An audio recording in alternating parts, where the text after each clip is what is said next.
దేవునికి స్తోత్రాలు. మీ అందరికీ నా హృదయపూర్వక వందనాలు. Praise the lord. ఈ ఉదయకాల సమయంలో నిర్గమకాండము 20వ అధ్యాయం 2వ వచనం చదువుకుందాం. నీ దేవుడైన యెహోవాను నేనే దాసుల గృహమైన ఐగుప్తు దేశములో నుండి నిన్ను వెలుపలికి రప్పించి తిని. దేవునికి స్తోత్రం. హల్లెలూయా. ఈ ఉదయకాల సమయంలో దేవాదేవుడు మనతో మాట్లాడుతున్న మాట ఏంటంటే, నేనే యెహోవాను. ఎటువంటిది యెహోవా అంటండి? దేవుడైనా, నీ దేవుడు, నువ్వు పూజించే దేవుడైనా యెహోవాను నేనే దాసుల గృహమైన ఐగుప్తు దేశము నుండి వెలుపలికి రప్పించి తిని. ఇది ఇజ్రాయేల్ ప్రజలకి దేవాది దేవుడు మాట్లాడుతున్నాడు, ఇజ్రాయేల్ ప్రజలతో.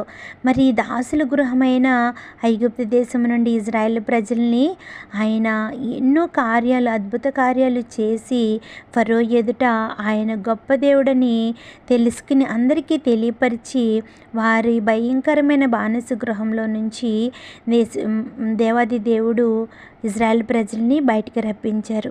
కానీ మరి ఈ ఉదయకాల సమయంలో మనము ఇజ్రాయేల్ ప్రజలం కాదు కదండి. మనం ఇజ్రాయేల్ ప్రజలమా? కాదు కదా. మనము ఆయన విశ్వాసం. ఎందుకంటే అబ్రహాము గారు విశ్వాసములకు తండ్రి అయి ఉన్నాడండి. విశ్వాసం, నమ్మకంతోనే కదా. మరి యెహోవా తండ్రి ఎవరో తెలియదు, ఆయన చెప్పరు నువ్వు ఊరు అన్ని దేశాన్ని వదిలేసి నువ్వు వెళ్ళిపోవాలి అన్నప్పుడు వారి కుటుంబాన్ని అంతటినీ కూడా వదిలేసి తన భార్యతో వెళ్ళిపోయాడు. అవునా కదా. దేనికి? కేవలం విశ్వాసం.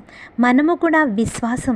ఎందుకంటే మనకు ఒక గోత్రం లేదు, మనము ఇజ్రాయేల్ ప్రజలం కాదు కదా, మనకి గోత్రం లేదు, అలాగని మనకి ఒక వంశం కూడా లేదు. కానీ మనం విశ్వాసముతో మనం యేసుక్రీస్తు ప్రభువాన్ని వెంబడిస్తున్నాము. ఆయన నిజమైన దేవుడని, ఆయన లోక రక్షకుడని, ఆయన మన పాపాల నిమిత్తము ఈ భూమి మీదకి వచ్చి మరణించాడని మనం విశ్వాసముతో, నమ్మకంతో ఉన్నాము. విశ్వాసానికి తండ్రైన అబ్రహాముని మనము కూడా తండ్రిగా స్వీకరించబడ్డాము. ఆయన రక్తంలో మనము మన పాపాలన్నీ కడుగుకుని ఆయన బిడ్డలుగా మనము ఏర్పరచుకున్నాడు దేవుడు. ఆయన రక్తంలో మనల్ని కడిగాడు. కాబట్టి మనం అందరము కూడా పరిశుద్ధాత్మతో మనము నీటితో బాప్తిసం తీసుకుని ఆయన ఆత్మతో నింపబడ్డాము కనుక మనమందరం ఎవరమండి? ఇప్పుడు ఆయన బిడ్డలం. అవునా కదా. ఆయన బిడ్డలం కనుక మనకేం చెప్తున్నాడంటే, మీ దాసుల గృహాన్ని ఐగుప్తు దేశం అంటే ఈ లోకానుసారమైన బానిస అనే జీవితాల్లో మనం ఉన్నప్పుడు మనల్ని వెలుపలికి రప్పిస్తాడు. రప్పించే దేవుడైన ఎవరు? దేవుడు యెహోవా, ఆయనే. మరి ఆయన ఆజ్ఞలన్నిటిని మనము గనక నెరవేరిస్తే గనక మనల్ని తప్పకుండా ఆయన కరుణించేవాడిగా ఉన్నాడు. మన సమస్యలేంటి, ఇబ్బందులేంటి, ఇరుకులేంటి, లోకానుసారంగా కానీ అలాగే ఆత్మానుసారంగాని మనము కుమిలిపోతున్న మన ప్రతి దాన్ని కూడా దేవాది దేవుడు చూస్తూనే ఉన్నాడండి. మనల్ని చేసిన దేవుడు, మనల్ని ఆయన రక్తముతో కొన్న దేవుడు చూడకుండా ఉంటాడా?